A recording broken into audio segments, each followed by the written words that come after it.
Hi, Lilian. Hi. How are you doing? Oh, I'm just enjoying this, taking it all in with you guys. Yes, you're in love with audiences. You told us. I'm very in love. And this was a great audience. I felt some beautiful laughs and a few little gasps in the right places. Yes, I felt you were along for the ride. Yeah, exactly. As mentioned, I helped to oversee the AT&T Untold Stories program at Tribeca. So I've been working with Lilian for over a year now, from reading the script through pitching, through being able to premiere it, and now you're on this grand tour. So how are you feeling in this moment to be, 6 months into your festival journey? You know, as Joao says, ride a good wave when it comes. Yes. I'm surfing that wave. Good. Okay. I know that this story to you is all about contrasts, right? I think what really stands out to me is one of the thesis of the films is when they're discussing the procession and they say, is it mourning or celebration? And I think it's both, right? And that really drives a lot of this film. So can you speak to the idea of that contrast that you've created here? Bryce, it's almost like you know my soul so fully. It's almost like I've read the script 15,000 times. Bryce really got something so deep about what this is about for me.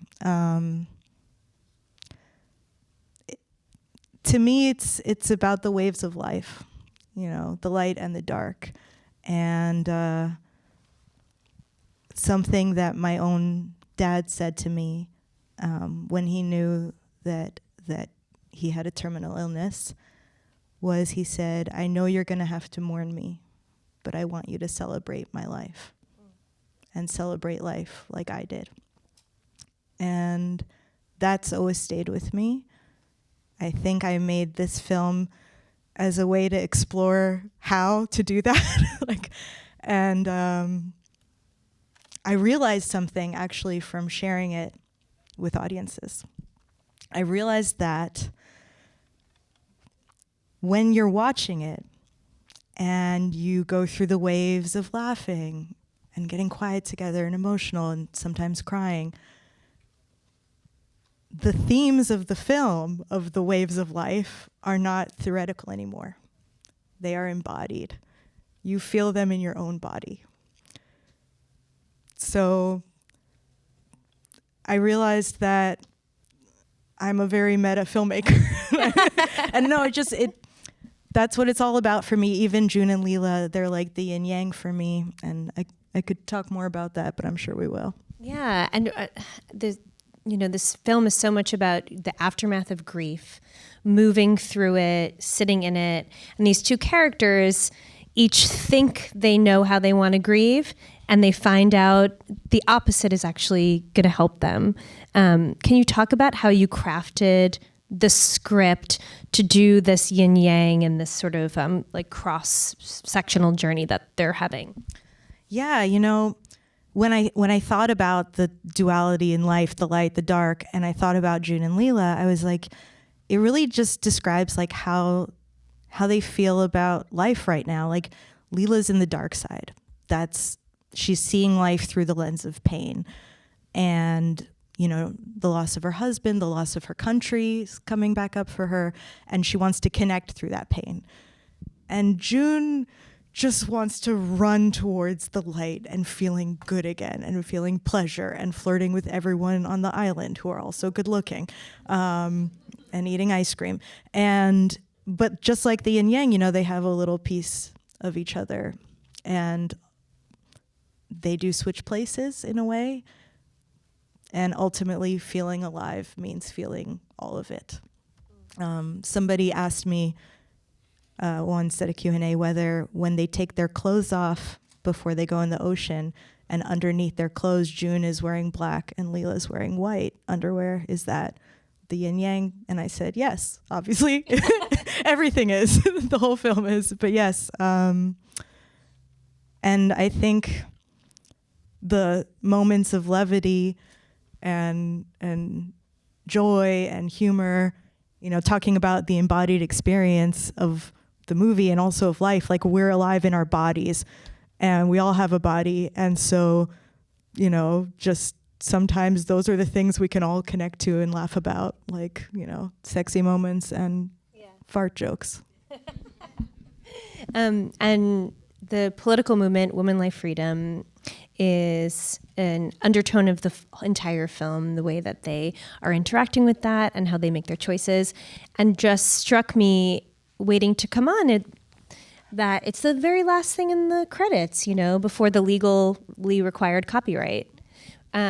Why is that the last thing that you wanted to leave everyone with when they're exiting the theater? And how did you think about the ways to thread it through the script that felt the most like nuanced to you?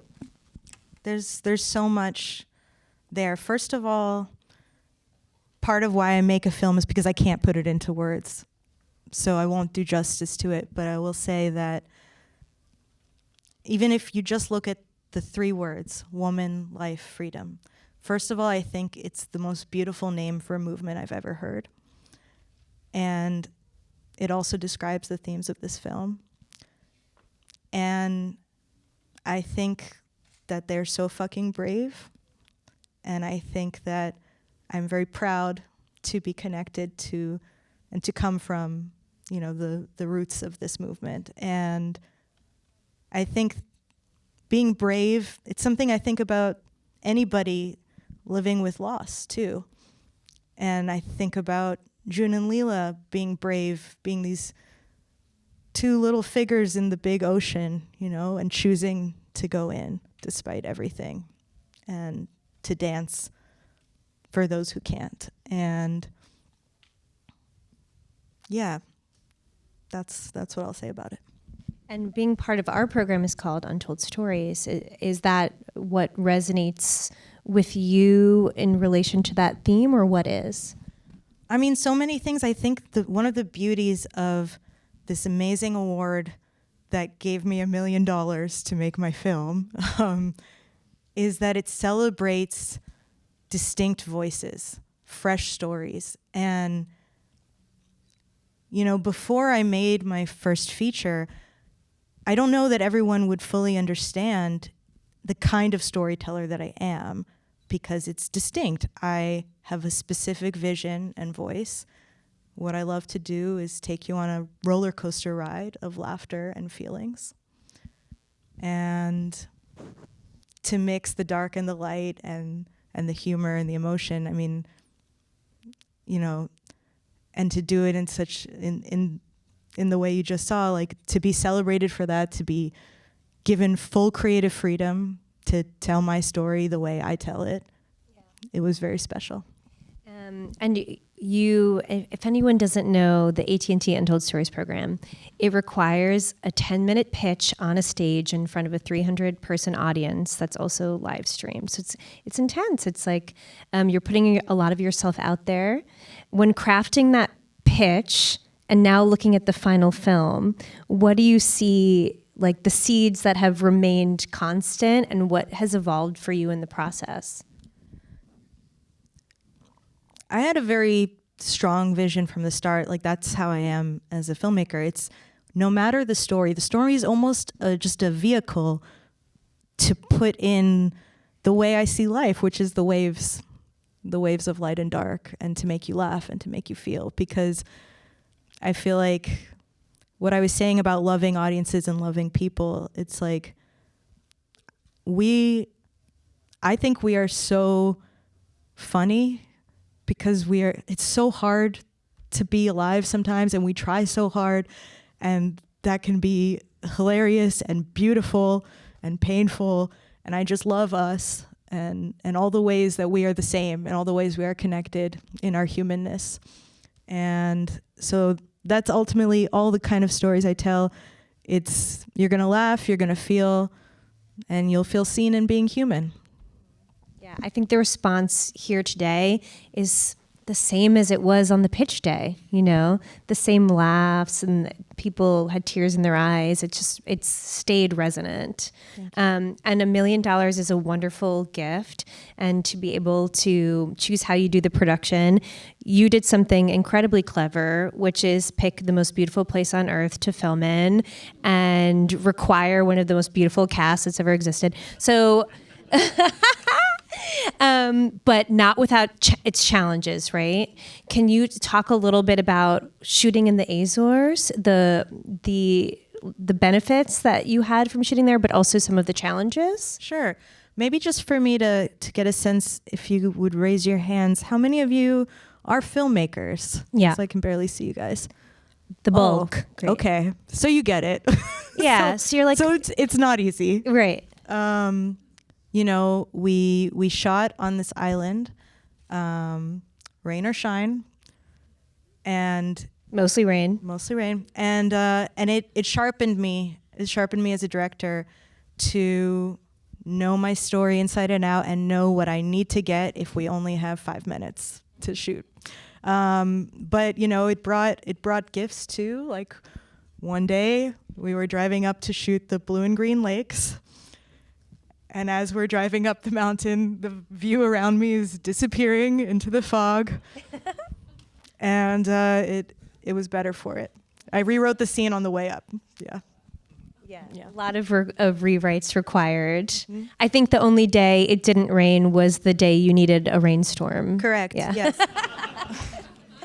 Which is, for a director, you're supposed to be in control of your choices, and it's a deep exercise in flexibility and in remembering that ultimately, like, having an openness in the moment. For those of you also who are filmmakers, it's like this is an inspired experience too, and sometimes you can be removed from the artistry of it with all the planning involved with film. But one of the things I loved about this shoot, that I want to have it in every film of mine in some way, is because I shot with 3 different cameras: Super 8 film, iPhone, real iPhone, and our RE 35. And with shooting the iPhone, it created a freshness and a spontaneity. Like I as the director could grab the iPhone camera and go shoot something I noticed in the moment. So that brought magic, and also whale watching that it was me and the actors. That was so special. One of the last things that you were able to capture, right? Yeah. Speaking of the actors, wow. What a cast, right? They're so great. Can you talk about the trio? What really spoke to you about each of them as performers for these roles, and how were you able to create the balance between their relationships and some of that intimacy that it required? Yeah. Well, first of all, Ayden Mayeri, who plays June, she lives in LA, and she wanted me to send her love to you guys. She wished she could be here, but she's shooting because she's a star. And she said, and I quote, "I can't believe they saw my butt." So that's her message to you, with love. But no, this cast is unbelievable. A lot of magic and spontaneity was involved, in serendipity. So the mom, you may recognize her from Call Me By Your Name, Amira Casar. So when I was looking for Lela, all summer I was watching Call Me By Your Name as a cinematography reference with my cinematographer. And I was just like, where are we going to find our Lela? She was right there the whole time. And, my casting director sent out scripts to reps, and they read the script. Amira read the script, and she was just like, it's me. And when I met her, she's an icon. So the rest was history. Ayden, also because her rep sent her the script, she slid into my DMs. So cool. Didn't say that like she wanted the role or anything. She was just like, I loved the script. I want to meet whoever wrote this. And the words she used to describe it, she was like, this is a sparkling act of resistance and joy. And she just like got it so deeply. And then when I saw her work, she's been in so many things. You recognize her, but you don't know from where. And then I realized like she is fluent in comedy and drama. She can do both, and it's so beautiful and it's so rare. And I also think Lela, Amira, is so funny just by being herself, and she can hold strength and fragility so well. And José Condessa, who plays João, he is a huge star in Portugal. He is the star of a Netflix series that was shot on this island. He was in an Almodóvar film at Cannes, and I saw his work. He played a young Pedro Pascal, and he was having this like amazing makeout scene with a young Ethan Hawke, and I was like, okay, I need to talk to him. So I wrote him a letter, and we met, and in our meeting we started talking about goodbyes, and we talked about the long goodbye, and we talked about a character who, you know, his mom left him, and people leave. His job is for people to leave him every day. And we went deep. So it was instant. And actually, at the end of the day, sometimes I think what the movie's really about is Joao's surfer lines, all the surfer wisdom of the waves of life. That's the movie. Yeah.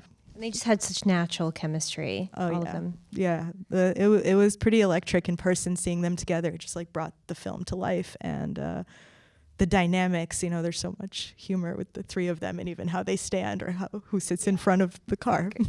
Since we have such a filmmaking audience, and I know there's a lot of people that are part of AFI or alumni, let's speak to the program a little bit. What we are open for submissions now. So if you're interested in making a film for about $1 million and partnering with Tribeca and AT&T, you can apply now. You pitch at the festival. It's pretty intense. You get notified within an hour if you've been selected, and you have a year to premiere. And we work pretty closely together, right, on some creative development and production. So what is your advice for anyone who's interested in a structured program like that? I mean, it's like anything. It's any filmmaking. You're going to pitch forever. Yeah. There are different levels of, you know, this is, like I said, a really beautiful creative freedom. You know, sometimes it's different in the studio system. Like it's every experience you get to make your film is a gift. It's very special. Highly recommend. And this year it's 1.2 million. It's so enjoy. Yes, thank you, AT&T, our increase. We're very excited. Yeah, no, it's changed my career, and you know, now of course I pitch after that pitch, but the unbelievable pitch guidance I got from Tribeca when I was selected as a finalist and before I pitched this film, it was ultimately always be yourself. And the more myself I was from pitch through making this film and onwards, the more it connects with people. The more honest I am about what it feels like to be alive and human, the more other people can connect to it and might laugh and might feel seen. Yeah, good. I think that's great pitching advice. It doesn't have to feel like you're putting on a performance. Like, it's just about showing yourself. Let's do some questions from the audience, although I can't quite see, but I'm hoping. Yeah, we can't see you guys at all, which is so hard to connect with all of you that I'm now in love with. I'm just like. But does anyone have a question for Lilian? Yes. Oh, there we go. Very inspiring to hear your story and how connected you are to the filmmaking process and to this story in particular.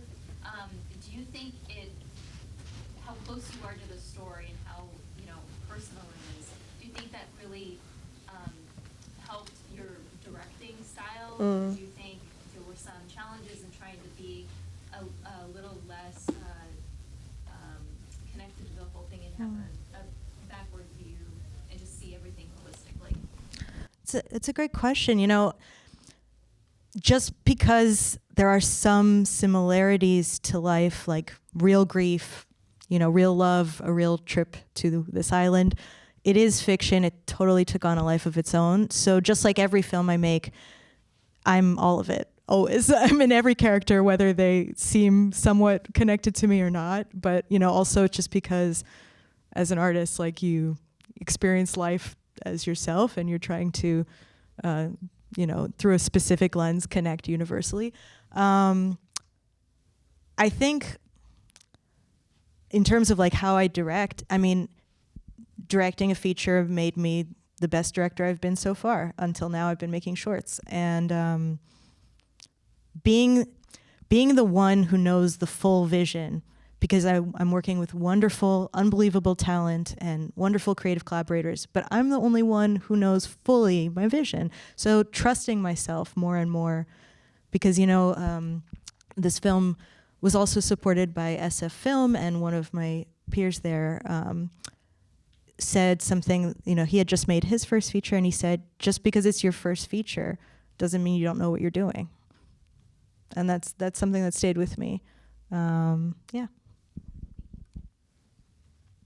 Question. Yeah, go ahead. Hi, AFI producer here. I loved your film. I'm really curious about things that you learned. You just said that as you're doing your first time feature, there's a lot of things that you assume you don't know, but you find out that you do know. I'm curious about things though that you kind of learned on the job while you were doing a feature, and that you are going to take when you do your next feature. Sure. I mean, just to be clear, so I'm a writer-director who's made a lot of stuff. Like my films before this have premiered at Tribeca, before at Clermont-Ferrand. It's not my first time filmmaking, but yes, it was my first feature. So, the longest shoot, the most intense, and the most money. But yes, of course I learned so much. I mean, knowing that, does that change your question at all, or should I? No, Okay. I'm specifically curious about Okay. doing a feature I think stamina was something, right? Like the length of it. Yeah, I think... Sorry, tell me again your question, because I got lost in it. No worries. Yeah, I think that's a good way of putting it, stamina. Because when you're doing shorts, it's one thing, but when you're doing a feature, you really have to go through the long haul and stay true to your vision. And I'm curious what you picked up. Yeah, what lessons you learned. Yes. Well, I think that something I picked up while making it was, how I said to stay open to the little bits of magic? That even though you have to be so structured in a feature in so many ways, there is still room for discovery and for magic if you're open to it. And ultimately what I found was all those bits of magic, they actually tie back to the core seed of why you made the film to begin with, what the film's all about. Even now at this stage, when I'm watching it with audiences at film festivals and Q&As, I'm learning more about what the core of it is really about, so I could distill it more. And when I talk about it, I'm like, oh, it's about the waves of life. It's about the light and dark. But maybe day one, I didn't even realize that that's really what it's about. I'll say on your behalf, just having watched you for this time, I think that your artistry has been so consistent and evolving, but I've also watched you become like the CEO of Lilian, like the being the real like boss of your set and your business, and like putting on that cap is I do think something that has grown over the past year that I would compliment you on. Thank you very much. Filmmakers love compliments. Yeah, no, I think that's the best thing I've heard all day. No, I think that, yeah, owning your voice is something that you only get better at doing the more you make. And then you make something bigger and you own it even more. And then you see it reflected back at you. Because one of the most beautiful things about making something is seeing what you saw in it. Things that maybe I didn't even consciously realize that I was putting in. And so hearing it reflected back at me, also it solidifies who you are. People, even back when I was at film school, NYU grad film, your friends start to be like, oh, you sent another script and I was laughing and crying and I couldn't eat my lunch without snot coming down my face. And you're like, oh, that's me. That's my thing. Laugh, cry. So, and then you start to learn who you are. So yeah, I do think that making your film, holding onto your vision, communicating your vision. Actually, I think being a great director is so much about being a crystal clear communicator, because you have to translate your vision to all those people that were in the credits and before making the movie, there's only so much you can do to explain what you're going for, like watching Call Me by Your Name a lot with your cinematographer. But like, it's beautiful to get to collaborate. Like, I was so in love with every part of the process, and I love my post team, and shout out to my composers who were here in the audience who've come to like every screening. They're amazing. Or like, just everyone brought their own artistry and their own talent, and then under the umbrella of the Lilian T. Mehrel world of Laugh Cry. And Laugh Cry LLC Productions. It should be. I think we have time for just one more question. Yeah, go ahead. I think it's pretty clear that your film is undeniably political, even if that's not the core message. At a time where there's so much sad news online, as a filmmaker, and specifically as an independent filmmaker, what do you want a film like yours to communicate? Do you expect it to change any minds? Do you think that, given where we are in distribution of films and theaters, it's even possible to reach out to the audiences that are basically watching sad news all day? Like, what do you want your political film to do, or the political side of your film to do? It's a good question. I feel like, just like the same way sometimes for me with a film, I have to sit with it for a little while before I even can say what I feel or what I think.